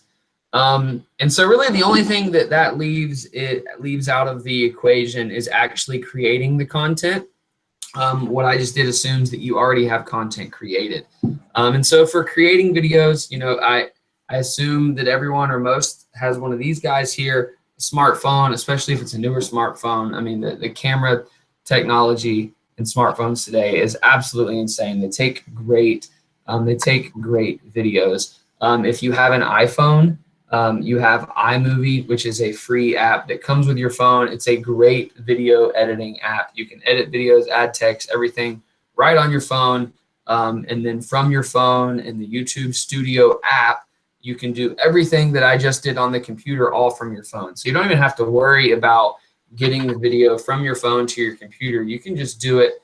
You can just do it all on your phone. So it makes it really simple, makes it really easy. All done from the smartphone. If you want to, sort of take it to the next level and do any editing on your computer, if you have those skills, then that's sort of what I just did. That's something I edited on my computer, and so the file was here on this device. But you don't have to go that far. Again, if you have the smartphone, that works too. Something I shared last time, and I want to share again. And the file for this, I'm going to jump over to my calendar now and share my screen again, show you how you can access this document that I put in the description of the calendar invite. So you can access this. I'm going to show it to you for now, but you can access this on your own as well. This Drive link, and everyone should be able to open it. It's just some sort of best practices for video recording, some things that I think are important and especially if you're going to be uploading them on YouTube. And just a couple of simple things like shooting video horizontally and not vertically. That is the sort of orientation and aspect ratio that it's going to go onto YouTube, and it's going to look best on YouTube that way. So make sure your camera is turned the right way. Rehearsing, I can't stress this enough, especially if kids are going to be seeing it. Like, kids are very intuitive. They know when we're winging it, even if they're nice enough to pretend that they don't notice it. So you know, have a plan. That's really important. Think about you know, where you're recording. Is it very windy? Is it a big room that's very echoey? Is the air conditioner loud? What direction is your mouth in orientation to the microphone that's on, you know, either the separate microphone or the microphone on your camera, which that's another thing. Smartphone microphones are really, really, really good too. I mean, the technology's come a long way. There's quite a few big artists now that I've even heard talk about how they will use the voice record feature on their iPhone to record their voice and then sort of like email it to themselves and then use it in like huge pop songs that are all over the radio. Not necessarily for like the lead vocal parts, but some things that, you know, from an iPhone voice recording that made it onto, you know, the radio, Billboard Top 100. Pretty crazy how far that technology's come. Some things to consider with the video, where you're setting your camera, what you're wearing. One of the things that I think is really important, I think it's on here somewhere, maybe under lighting. Try not to record with a window behind you. The focus on the lens is going to adapt based on the light that it's bringing in, and if there's a window behind you in the daytime, it's going to darken the frame based on all the light coming in through the window, and it's going to make you appear very dark because you're in front of that window. You're not actually getting any of the light from the window onto your face, onto what's visible on you from the shot. So just some considerations to keep in mind if you're going to be creating content for yourself. There are some really cheap things that you can do that make it a lot easier. Adam talked about it last time, so I made sure I brought mine today. So I'm going to disappear for just a second to show you something. These little tripods here, I think I paid like $10 for mine on Amazon, and it came with an adapter for my GoPro and an adapter, a clip for my phone so I can put my phone in it. And this thing is great because it's bendy and I can like make it wrap around anything.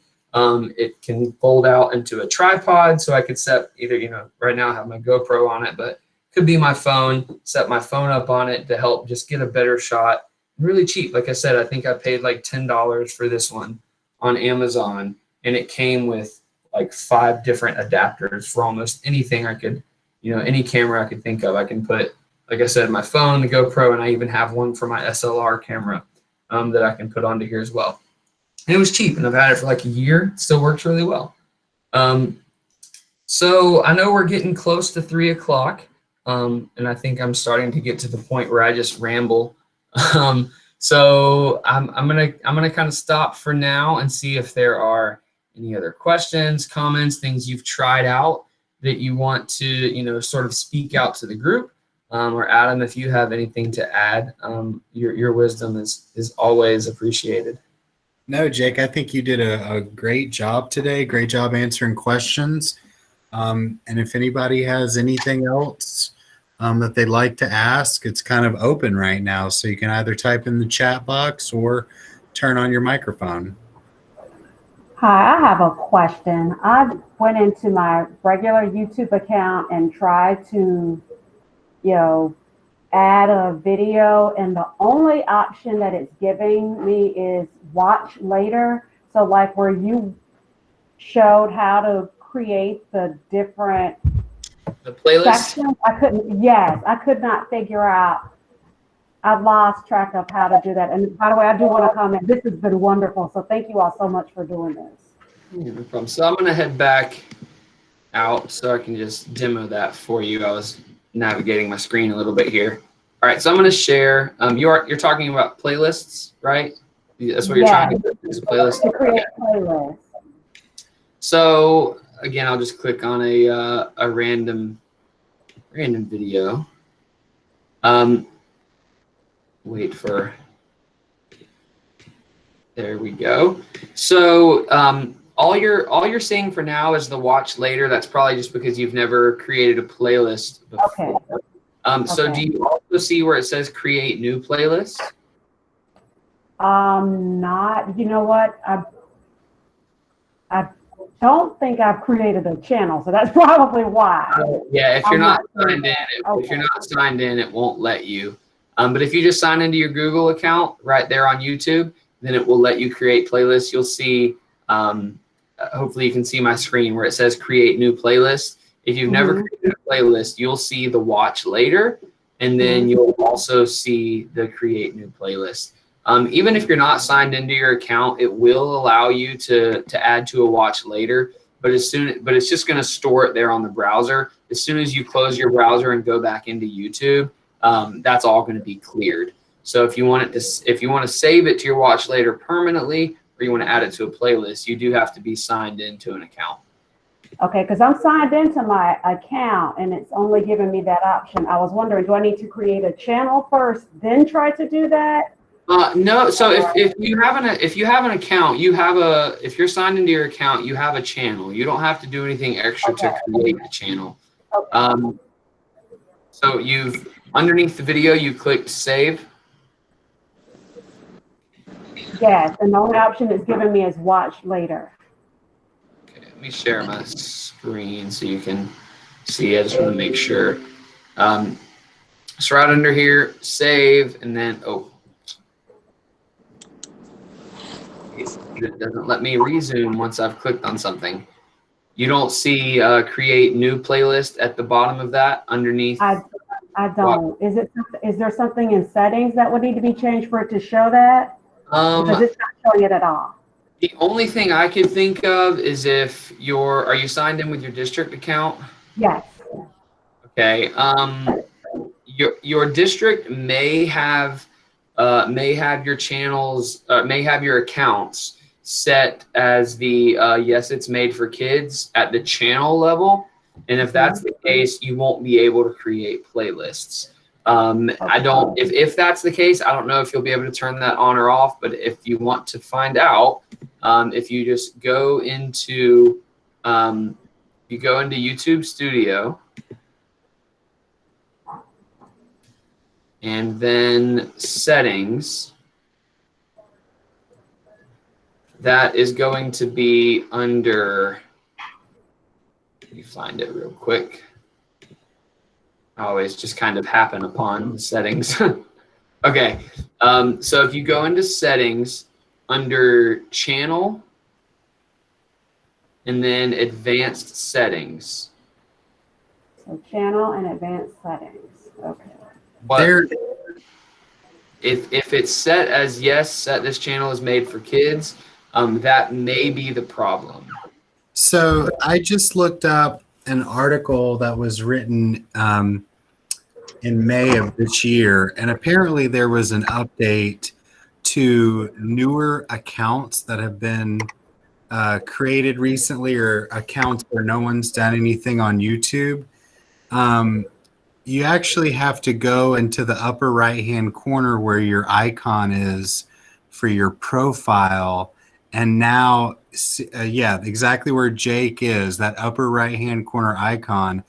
And you have to click create channel. If you haven't done that, you won't be able to create. See, back when ours were created, it kind of automatically gave us a channel maybe. And I don't know if that's the default setting anymore on YouTube. So you would have to click, and Jake doesn't have it, nor do I on mine.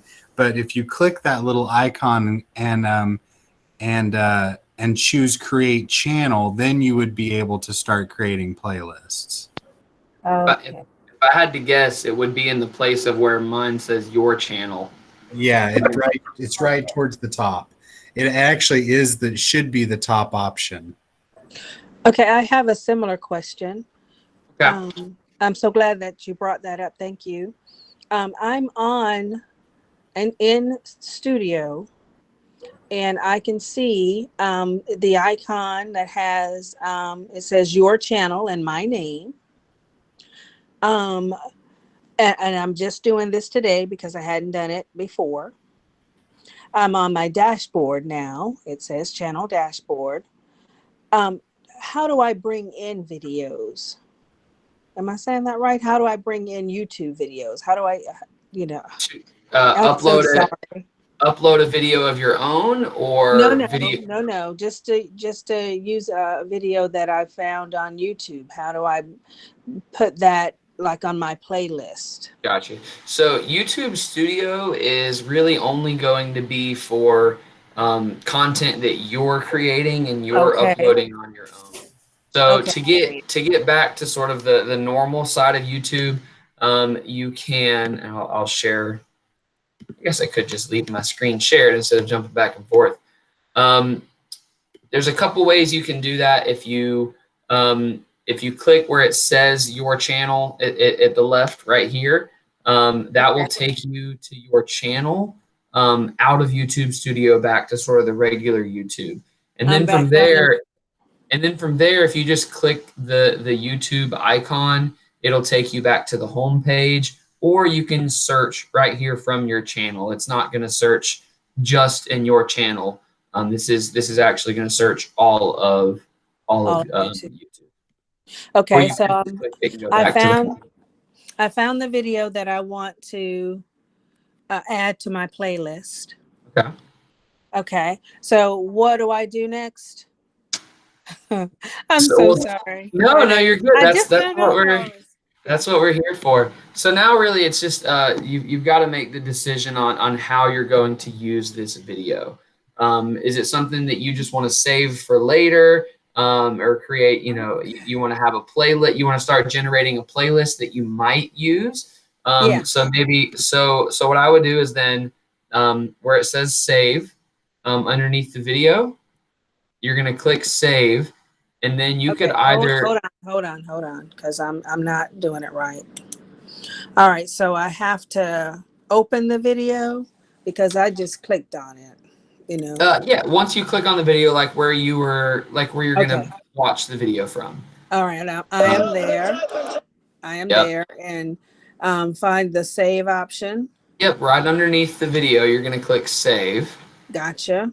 And then you'll have a couple options. The default is gonna be watch later. Yes. Or you could create a new playlist. Yep. And if it's just an idea, maybe you could create a new playlist and title it ideas for the classroom, or whatever you want to title your new playlist. And then from there you can just keep adding more videos to that playlist, and then go back to that playlist later. Okay. All right. Thank you. I got it. I had to just do it. All right. Thank you.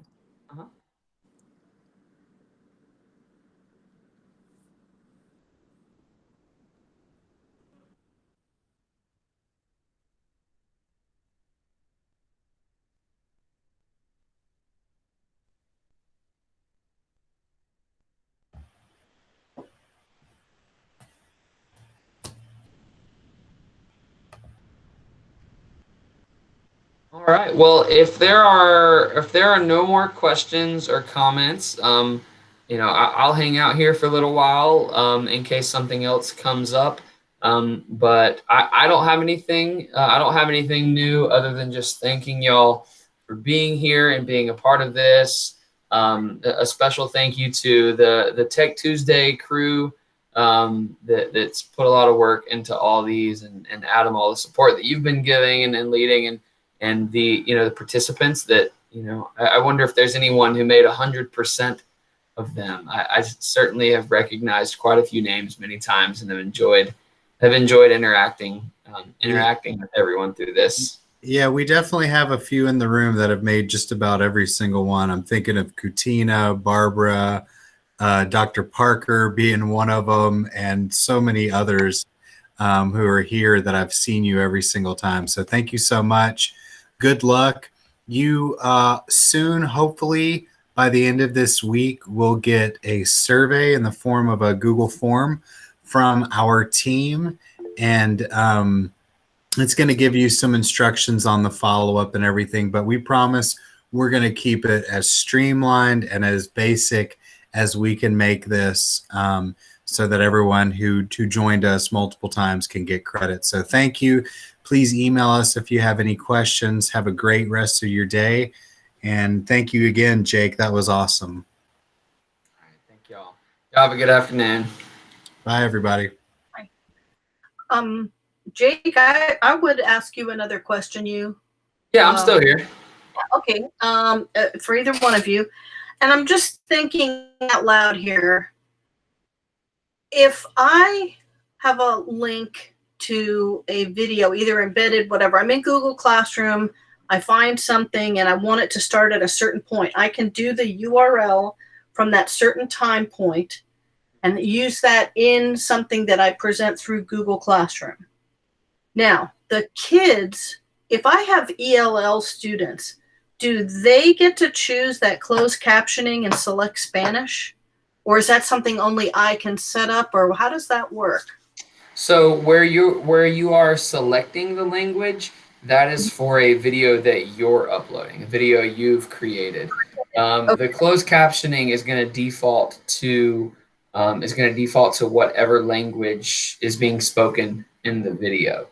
Now, because the transcript is available for every video, you do have that option. You could open that transcript, copy and paste it, and then if you needed to, you could put that into Google Translate, and it would create a translated copy for you. Now, the closed captions, unless the creator of that video has gone through and made sure that their captions are accurate, you may want to read through it before you do that. I could imagine sort of I guess you could view the AI doing the transcript itself as sort of a translation of its own. So then if you translate a translation, it may produce something really weird. So if I were going to do that, I would copy and paste that transcript. I would read through the whole thing myself once, maybe even twice, and make sure that the transcript is right. And if the transcript's right, the transcript makes sense, then you could just copy and paste that into Google Translate and work from there. Okay. I thought more about just reminding my students that when they watch any of the videos that are posted, they can, if it takes them to YouTube, they can click on closed captioning if they want, but it's probably going to default to English. But if I could, because if it's something out there on YouTube, it's, if it was made by somebody who's an English speaker, it'll probably default to that. But I could mention specifically to my ELL students, if you would like me to show you how, or if you would like me to send you some transcripts, that are translated, but maybe they could, learn, it would be a good tool for them to learn how to access the transcript and then get it translated, I guess. I don't know. Yeah. And for,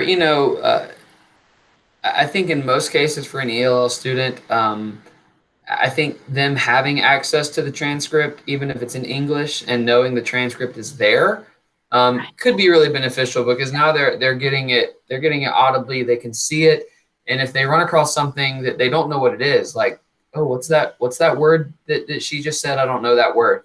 You can pause the video, find it in the transcript, copy and paste it into Google Translate, and I can now I can just get that that one translation of a word that maybe I wasn't. Yeah, maybe I'll just teach them how to access that if they don't already know. Okay. And I had one other question.